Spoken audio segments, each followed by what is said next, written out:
I'm R.A. Schwartz along with Rachel Galligan, and welcome to the Winsidr show where it's all about the W. Today, our guest ranks number 2 all-time in block shots in Gamecocks history, along with being one of only 3 players ever to amass 1,000 points and 200 blocks for South Carolina. Drafted number 6 in the 2020 WNBA draft by the Minnesota Lynx, where she shot over 40% from 3. After an offseason trade to the Seattle Storm, Kiki Herbert Harrigan is ready for a big sophomore season.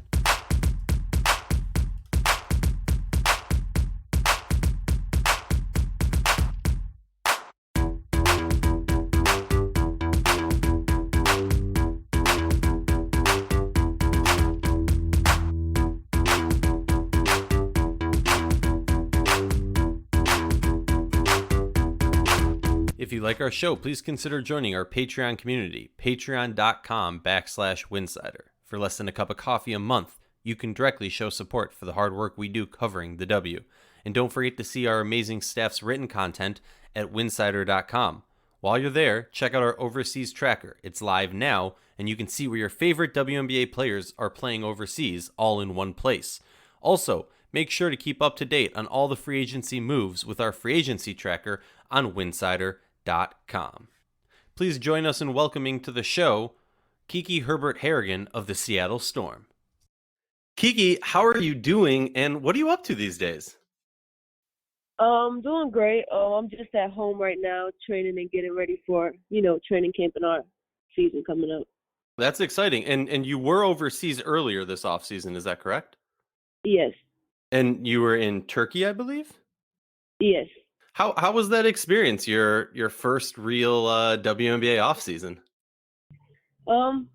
Very different, something new. But it was pretty cool, going over there and getting to meet new people and, learning their culture and, the food over there and everything. It was different, but it was fun. I gotta say, the thing that I'm most jealous of WNBA players and their travels is the food that they get to eat when they travel, because man, it hits different when it's overseas, I think, at least. Yeah. But there's some timely things we want to get to early in this episode before we get into your story and kind of dive into you as a person. Earlier this week, it was announced that you have a partnership deal with Crocs. Can you tell us a little bit about how that came to be? And I know, because I've seen it all over social media, how popular Crocs were in the bubble this past season. And I am sure there's a lot of WNBA players who are now all of a sudden your best friend asking you for the hookup. How did that come to be? And tell us a little bit about this deal you got going. Thanks to Teresa. But pretty excited about it. I've been wearing Crocs for a long time. Very comfortable shoes. So I'm pretty excited to work with them. And brands that sponsor and support the WNBA. So I'm pretty excited about working with them. I'm gonna have to fully admit I've never actually worn Crocs, but I know people just absolutely live and die by them. I might have to go get myself a pair now that they're supporting the W. Is there any specific kind you would recommend? I'm like completely new to the Croc world. I wear the cogs. Those are the most comfy to me. I like those. But they're all pretty comfy, so it just pretty much depends on what you like. Okay. What about color? Yeah. Like, give me your recommendation for color. I like the lime green color. That's my favorite. Okay. Right.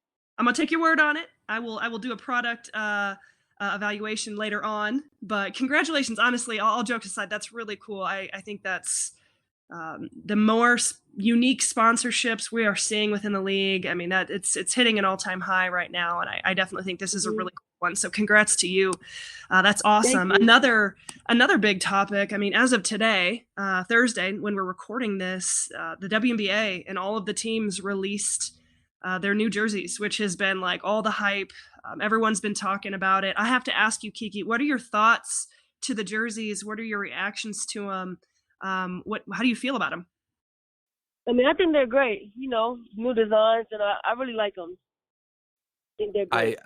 I have to put you on the spot because I know you're very supportive of the team you're on. So obviously, if I ask you your favorite jersey, you're gonna say the Seattle one. So I guess if you have a favorite of the Seattle jerseys, because in all honesty, looking at them, and we're doing an Instagram live later tonight with some people where I'm going to talk about, my favorites, but I honestly think Seattle's jerseys are definitely up there in the league. Do you have a favorite out of the three jerseys for Seattle?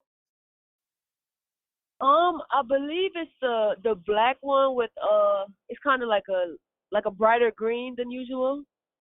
Yes. I'm not sure if you know Yes. what I'm talking about, but I really like that one. Yes. I really like the Fever, the Stranger Thing one. I thought that one was really cool. And Chicago, the skies are really cool too. I gotta go with my two hometown teams there. I thought those were my favorite. No bias. But I got to put you on spot. If you're going to pick one jersey that isn't Seattle Storm, let's say, in the NBA, it's the thing they do the jersey swaps after the game. If there's one jersey that you saw and you're like, ooh, that's kind of fire. Is there one on a different team that you really liked? Um, I like Vegas, their uniform. It specifically, like which one? Because I'll be honest, I really don't like personally. No, I'm not trying to influence you. I don't like the white and the red one, but I really like the rebel one, the all black one with like Yeah, the that's the one ace. I like. That's the one I Yeah, like as well. it Mhm. goes hard. Well, Yeah. for me, um, I've always said, and Nike could have completely fallen on their face with these, and I would have loved them anyways. Because for me, growing up, I would see the old school WNBA jerseys. I have a few of them hanging. I have a little rafters that I hang cool jerseys behind me for our live streams. But I've always felt that the older jerseys were much cooler because they weren't so cookie cutter. But what does it mean to you? And not to put words in your mouth, like what does it mean to you to have a unique jersey for the team you play with, as opposed to just having those cookie cutter jerseys that we've seen for the past few years? I mean, it means a lot. Especially within recent times now. It's a lot more, people and they're paying a lot more attention to the WNBA and that type of stuff and supporting WNBA. So I mean, it means a lot, honestly. Yeah, I mean, I think it's been a long time coming. I mean, this is definitely Yeah. the buzz that's been around the jerseys and the leaks of them. It's at the different Dick's Sporting Goods. It's been really fun. I know it's definitely brought a lot of different attention to the league in general. But okay, enough of the shop talk, Kiki. I want to talk to you kind of about just your story. I mean, you have a really unique story, kind of your background, but I want to start from the beginning. How did your love of basketball begin, and where did that begin? I grew up on a small island in the Caribbean called Anguilla. Started playing there, watching my uncles, all my family members, playing. Down there, girls don't really play basketball. So, I mean, I grew up playing with a lot of, all the boys in my neighborhood and that type of stuff. Um, then, when I started, taking it serious, my mom, we moved to Miami. Mhm. And that's when I really, started, taking it serious. I took it serious when I was in the Caribbean as well, but, I had a dream of wanting to play in the WNBA. Thankfully, my mom really, wanted me to make it and that type of stuff. So, I mean, we moved and then I started playing, basketball here, organized basketball and everything. And I mean, it all started there.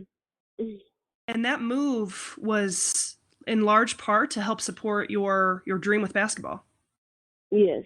Wow, that's awesome. And I remember watching you at the club scene, definitely getting highly recruited. Obviously, you went on to have a phenomenal career at South Carolina. But talk to us a little bit about your recruiting process and what was that like for you and on the travel scene. I know on that stage it's absolutely crazy, but um, one, playing on the travel scene and the level of exposure you were getting, and what was the recruiting process like for you? Why South Carolina?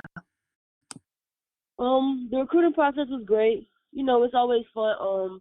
Being able to going out there for AAU and having to prove yourself and show your talent to all the college coaches and that type of stuff. So the recruiting process was really fun for me. Coming down to the end of my senior year was really tough. When you have to choose from so many great colleges and that type of stuff.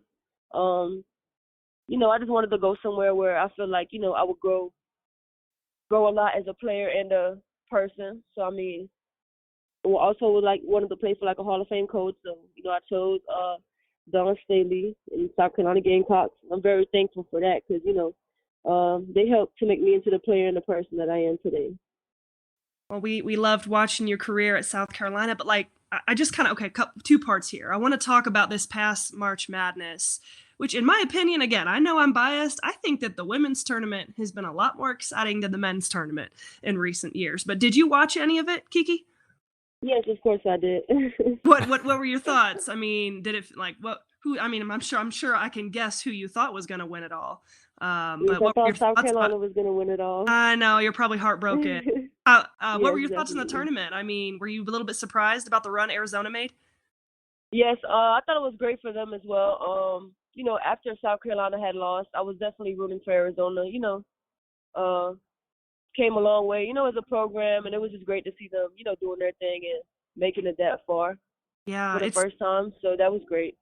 it was cool to see kind of a little bit of the parity in my mind. I mean, nothing against South Carolina. I had South Carolina winning it all, so I got to agree with you. And honestly, I thought Baylor might be up there as well. So it was as tough a year as it ever has been in terms of just even filling out a bracket and trying to figure out that final four. But before we kind of get into some questions about your relationship with Dawn, because we got to hit that, I wanted to ask you kind of about the transfer portal right now. I mean, it's insane the amount of movement that Yes. we're seeing from a lot of these young kids at the collegiate level. And as someone Mhm. who kind of stayed put, what are your thoughts on that? Um, I mean, it's mind blowing how much people obviously entered the transfer portal this year. Hmm. But I mean, to young players, I would just say, sometimes you got to tough it out. For example, my freshman year going into South Carolina, I was playing behind, Asia Wilson and Elena Coates, great players. So I mean, sometimes, you just have to, continue to work hard and, wait your turn. Like I did. I know I thought about entering the transfer portal. I believe it was going into my senior year. But Wow. I really had to sit down and talk to my people about it and talk to Coach Staley about it and decided I mean South Carolina was really where I wanted to be and that type of stuff. So I mean sometimes in certain situations players have to make the best decision for them. But I mean a lot of the times you just have to look in the mirror and continue working hard and tough it out sometimes. And that's the perfect segue because I just want to pick your brain about Dawn. Because for me, like, I think the storyline of having great WNBA players, heck, any WNBA player coaching at the collegiate level is just amazing for the growth of that, but also the growth of the W. And I just think it's special because she can connect on a much different level. I mean, you see the way that Yes. Dawn interacts with her players, the goofiness she Mhm. does on social media, just like ragging on people and whatnot. And it's coming from a place of love. But for Yeah. me, I just have so many questions. Like when you decided to go to South Carolina, did you say to Don, hey, my goal is to make it to the W? I want you to Yes. give like help me with whatever it like. How many of those conversations did you have with Dawn during your time there? And how many times is she maybe saying, oh, well, we're doing this because it's college, but if you make it to the W, which I think you will, you're going to have to do this different. Can you just, give us a little peek into the world of your relationship with Dawn during your growth in the college level? I've had a great relationship. I still have a great relationship with her. I mean, she's helped me a lot. I mean, she's like a player's coach, so you can really, talk to her about anything, and she's gonna keep it 100 with you. And sometimes that's not what players want to hear, but I mean, it's all coming from a place of love and her wanting you to be the best player and the person that you could be. So I mean, yeah, but she's a great person all around. Enjoyable person to be around and everything of that sort. And Really. also, I just felt like it was great, having a coach, like you said before, who played in the WNBA and that type of stuff, who's been through what you're going to go through and that type of stuff as a player. So that was Yeah, great. yeah, she's lived it. She's done it. She knows what it's like, and she knows what it takes. That's Yes. awesome. I mean, if you had to say what's one of the best lessons that Dawn Staley's ever taught you? So personally for me, I know, off my coming into college, I was a hothead. I used to get, mad and that would kind of, not shut me down, but I wouldn't be playing my best. And I mean, she's talked me through that a lot. And coming into my junior year, senior year, it's really helped me because I channeled that into something different, and that actually helped me play better and be more aggressive. So I wasn't getting myself out of my game, and she's kind of taught me through that throughout my career. Because when that type of stuff happened, she would put me on the bench, and she would always tell me, Kiki, we can't get to your skill set if we have you on the bench. So that's something that was a really important lesson for me. Awesome. Well, so you end up getting drafted by Minnesota. Your first year rookie season is the bubble season. How could any of us forget? What was that like going from South Carolina to the bubble season? I mean, that's definitely quite the transition, not a typical WNBA year. And then just what's your overall outlook of your first year? Well, I must say, I was pretty heartbroken, when we couldn't finish our we couldn't go through our March Madness, got canceled. Right. So that was really tough. So just having to, flip the page really quick and, get the training for the draft and that type of stuff.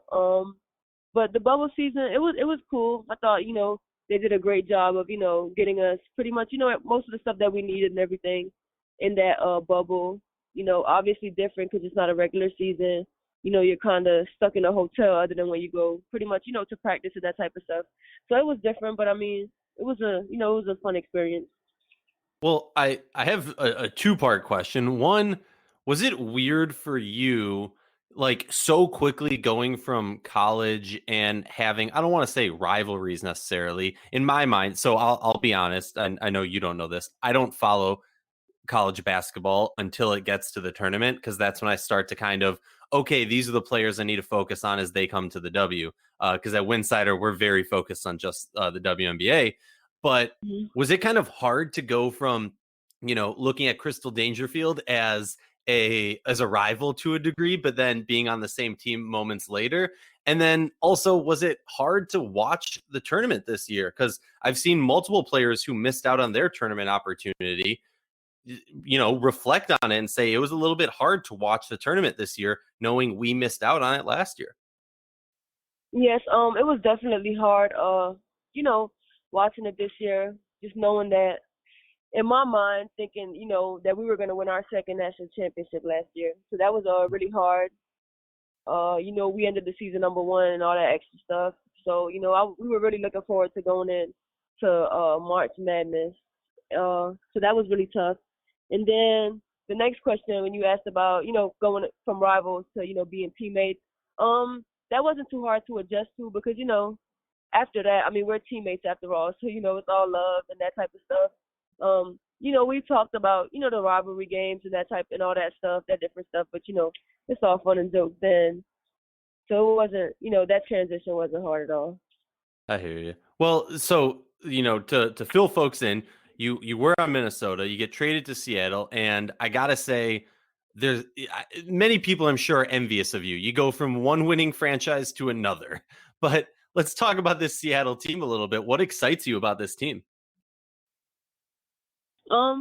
Excited to compete for WNBA championship. Have a lot of good veteran leaders and great players. So I'm excited to, go in and soak up, as much information as possible and just learn from them and be able to go out there and compete for a championship. Have you had any chance to get some runs in or chat with the new teammates at all? I haven't got any runs in because I haven't been to Seattle as yet. I've just been home working out. But, I get up there on the 18th. But, yes, I've a couple of my teammates, when I got traded, they reached out and everything, got our team group chat going and everything. So I've been in contact with a couple of my teammates. That's dope. Well, now we got for you the final segment of our podcast, Rapid Fire. We say rapid fire, take all the time you need to respond. We're not gonna, there's no, timer on it. We're not gonna get mad at you. What song do you have on repeat right now? That's a tough one. I listen to a lot. I have a lot of favorite songs right now. I gotta think. That's a tough one. I'm the type of person, like, I hear a song that bangs and I'm gonna listen to it like 10 times a day, put it on the playlist, and then find a new one. And it's like, all right, another 10 times a day, and then move on. I could give you my favorite artist to listen to. I listen to all his songs, every day pretty much. Lil Baby. Okay. What is your favorite fast food? Mm, oh, Chick-fil-A. Ooh, Yes. love it. What player or players did you idolize growing up? Maya Moore and Sylvia Fowles. And you don't have any special connection to Sylvia, because that would just be.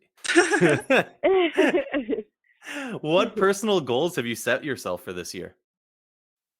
um, I mean, pretty much to keep getting better, and that's always the goal. Keep getting better every day, and to win a championship. That's always a goal. And just be the best player I can be, and help contribute to my team in any way that I can. Love it. What do you think is the most underrated part of your game? Um, I'm trying to think. Well, probably putting the ball on the floor in the sense of making two moves, pretty much. That makes I sense. like that. I like that. Yeah. Although for me, I think the most underrated part is you shot 42% from three, and no one talks about your three ball enough. So Right. I think that should get a little bit more attention. Just Yeah, but saying. I definitely feel like people know that I can shoot, so they kind of play me for that. Okay. All right. All right. I hear Yeah. that. Who is your WNBA GOAT?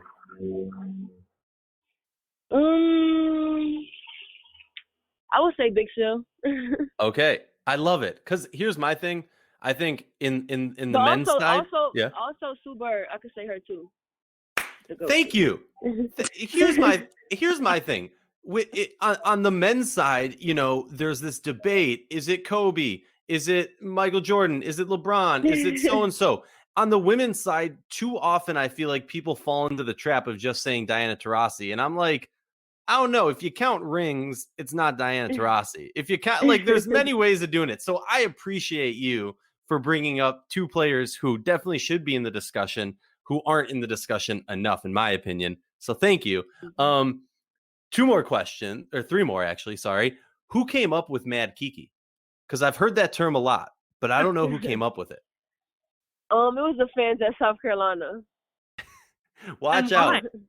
Watch out for the fans from South Carolina, because they'll always have your back. But for us media members, we say anything negative, we get in trouble. Yes, for sure. The ride or die. And last one for me, and then Rachel's got one more. Who is the first person you text after a game? Well, after my games, I have a couple texts coming in. I know for sure from certain people. But I'll say probably my boyfriend. There you go. Okay. I mean, that's can't argue that one. Last one I've got, and then we will let you go. For the young girl anywhere in the world who has dreams of playing in the WNBA just like you did, what advice would you give her? Keep working hard. Always believe in yourself. Do good in school because that's a very important part of it. But the main part is just always believing in yourself. That's my thing. Okay. Always have confidence in yourself. Love it. I love that. Well, thank you so much for taking the time. I know you're busy getting ready for the WNBA season, and we're excited to see you in those fire new Seattle Storm jerseys. You have a great rest of your day. You too. Thanks for having me. Thank you.